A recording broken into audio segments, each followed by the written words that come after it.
quickly show you something. You know, you've got all them expensive Parrot swings. Hold on. Stand back. What are you doing? The sherbet loves this. Do you know what it is? You can twist it. Get on. Get on. Get on. Right. They can bite it.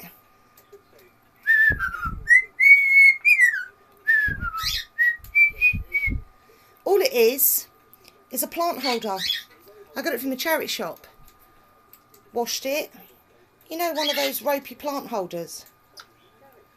Much, much cheaper than a Parrot swing. And you can put things in it as well. Bits of rope, toys.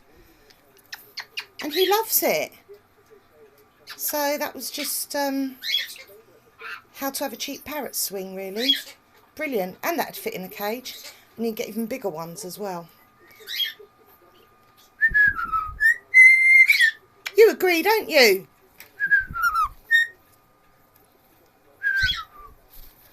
So there, he's happy with that swing.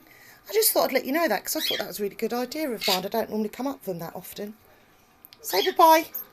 Say bye-bye. Oi. Say bye-bye. He's a good boy.